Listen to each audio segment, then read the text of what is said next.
Assalamualaikum warahmatullahi wabarakatuh. Halo teman-teman semuanya, bertemu lagi dengan Bunda. Hari ini hari Rabu tanggal 18 November 2020. Oke teman-teman, apa kabarnya hari ini? Semoga teman-teman, ayah dan bunda selalu dalam keadaan sehat walafiat. Amin, amin, ya robbal alamin. Oke, hari ini kita belajar tema 5, pahlawanku, subtema 3, sikap kepahlawanan, dan hari ini kita masuk di pembelajaran 2. Oke, kita awali dengan membaca basmalah. Bismillahirrohmanirrohim. Rabbi zidni ilmah, warzuqni fahmah. Oke, sebelum kita awali, kita harus tahu dulu teman-teman tujuan pembelajaran hari ini.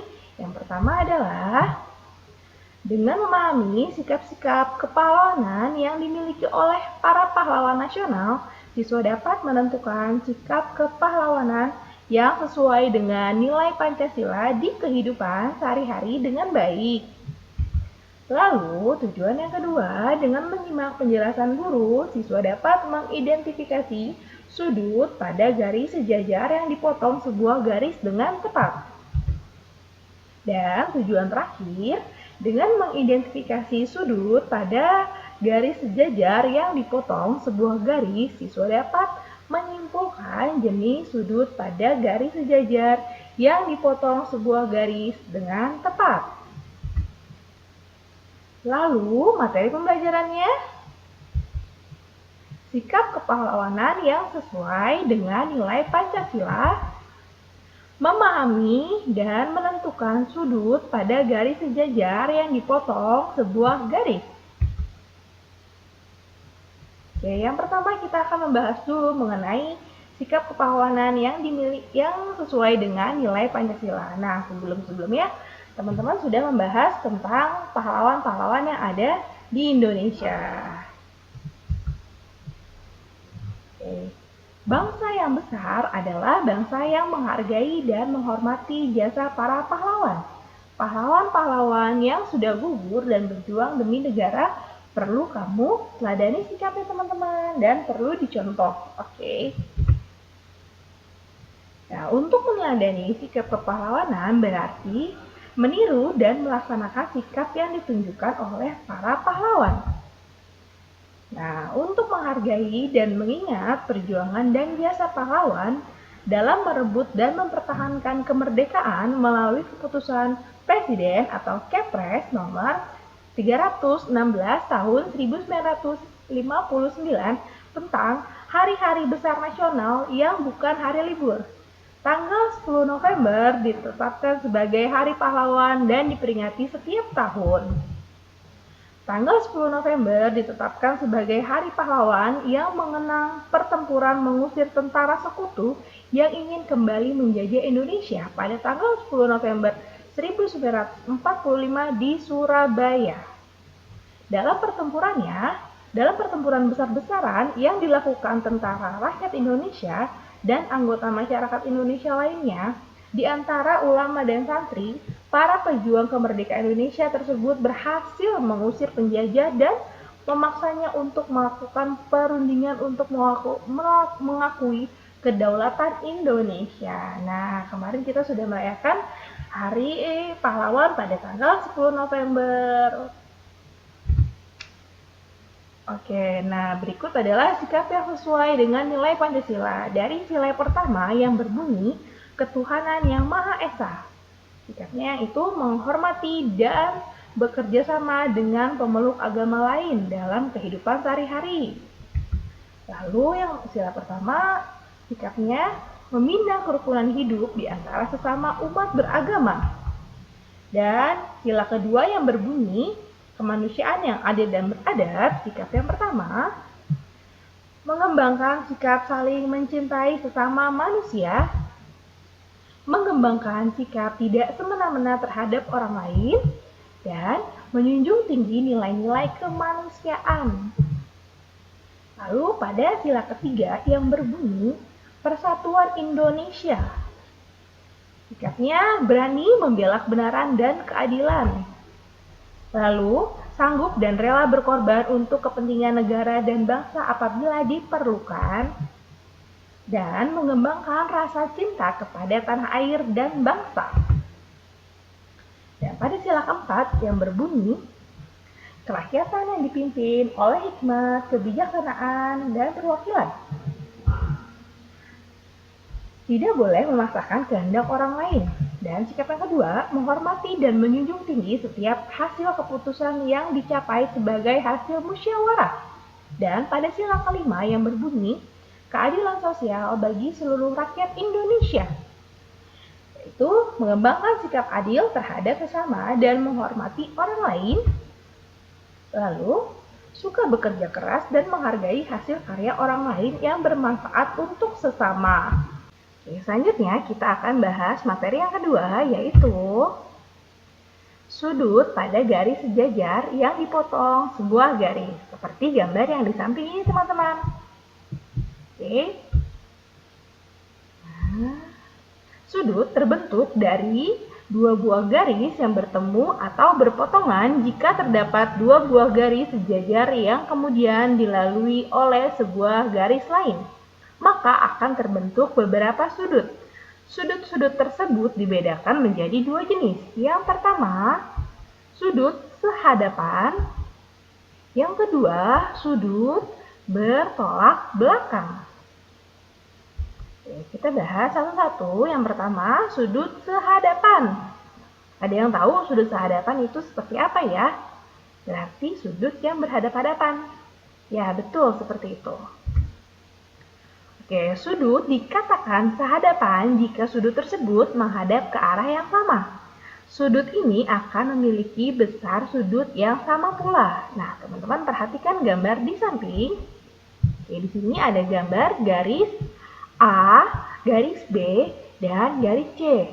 Nah, pada garis A dan B itu adalah garis yang sejajar dan dipotong oleh garis C yang membentuk sudut. Ada sudut 1, 2, 3, 4, 5, 6, 7, 8. Lalu sudut yang sehadapan dengan sudut-sudut yang lainnya, yang pertama kita akan bahas. Di sini ada sudut 1. Sudut ditulis lambangnya seperti ini ya teman-teman. Ini sudut 1 berhadapan atau sehadapan dengan sudut 5. Nah, ini 1 dan ini sudut 5. Dan sehadapan mereka teman-teman. Lalu ada sudut 3 dan sudut 7. Oke, contoh berikutnya. Ada sudut 2 berhadapan atau sehadapan dengan sudut 6. Dan sudut 4 sehadapan dengan sudut 8. Nah, seperti itu ya teman-teman ya, mengenai sudut sehadapan. Lalu yang kedua mengenai sudut bertolak belakang. Itu sudut yang dikatakan bertolak belakang jika pada titik sudut yang sama. Sudut tersebut saling membelakangi. Sudut ini memiliki besar sudut yang sama. Namanya juga bertolak belakang ya teman-teman. Jadi saling membelakangi. Oke, teman-teman perhatikan gambar di samping. Oke, sama seperti tadi teman-teman. Gambarnya di sini ada garis A, garis B, dan garis C, dan ada 8 sudut. Kita akan cari sudut bertolak belakang. Yang pertama, sudut 1, dia bertolak belakang dengan sudut 3. Tuh, saling membelakangi. Oke, lalu sudut 5 dan sudut 7, sama saling membelakangi. Apakah ada yang lain? Oh, tentu ada teman-teman. Nah, seperti ini. Sudut 2 bertolak belakang dengan sudut 4 atau membelakangi. Satu lagi ada sudut 6 sama dengan sudut 8. Oke, nah di sini Bunda selanjutnya punya contoh untuk mencari sudut sehadapan dan sudut bertolak belakang. Nah, seperti gambar yang di samping ini ya teman-teman. Di sini ada sudut yang sejajar lalu dipotong oleh sebuah garis. Nah, hampir sama seperti yang tadi, tetapi di sini sudut-sudutnya sudah ada namanya, yaitu ada sudut AB, CD, EF, GH. Nah, sekarang yang pertama kita akan mencari tahu manakah pasangan sudut sehadapan? Nah, di sini ada sudut A sehadapan dengan sudut E, lalu ada sudut C sehadapan dengan sudut G. Dan masih ada lagi teman-teman, yaitu sudut D sehadapan dengan sudut sudut H dan sudut B sehadapan dengan sudut F. Lalu yang kedua, manakah pasangan sudut bertolak belakang? Yaitu ada sudut A bertolak belakang dengan sudut C, lalu sudut E bertolak belakang dengan sudut G karena saling membelakangi ya teman-teman.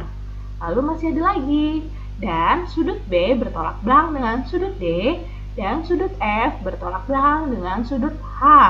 Lalu yang ketiga, sudut yang sehadapan dengan sudut F adalah sudut F bersehadapan dengan sudut B.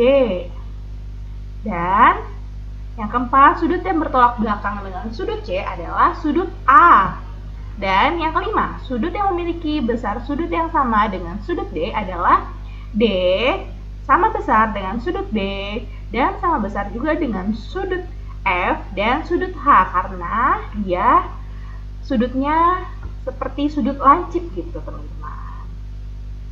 Dan selanjutnya di sini, nah teman-teman harus tahu dan harus ingat mengenai sudut pelurus adalah sudut yang membuat sudut lain menjadi sudut lurus, memiliki besar 180 derajat. Nah, seperti gambar di sini ya teman-teman. Di sini ada sudut sejajar yang dipotong dengan satu garis. Dan jika sudut C 135 derajat, maka tentukanlah sudut-sudut berikut. Jadi dari sudut di sini sudah ada satu sudut yang besarnya 135 derajat, yaitu sudut C. Nah, kita akan mencari tahu sudut A, yaitu sudut A sama dengan sudut C, yaitu besarnya sudut A 135 derajat, karena sudut A bertolak belakang dengan sudut C. Dan yang kedua, sudut B.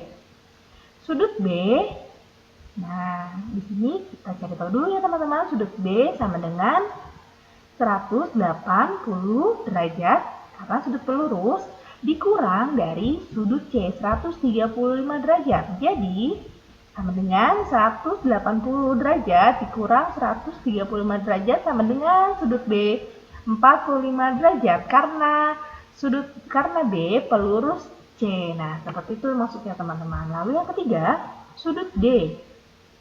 Sudut D sama dengan sudut B. Sama dengan sudut B 45 derajat karena D bertolak belakang dengan B. Lalu yang keempat, sudut F. Sudut F sama dengan sudut B. Karena sudut F sehadapan dengan sudut B. Nah, ini sudut F sehadapan dengan sudut B yang besarnya sama 45 derajat. Lalu yang terakhir ada sudut H. H sama dengan sudut F yang besarnya 45 derajat karena H bertolak belakang dengan sudut F. Nah, seperti itu teman-teman cara mengerjakannya. Oke, sekian materi dari Bunda. Mari kita tutup dengan membaca hamdalah alhamdulillahirobbil alamin. Oke teman-teman, teman-teman tetap semangat belajar dimanapun dan kapanpun ya. Dan mohon maaf jika ada salah kata atau salah ucap dari Bunda. Wassalamualaikum warahmatullahi wabarakatuh. Terima kasih teman-teman sudah menyaksikan video ini.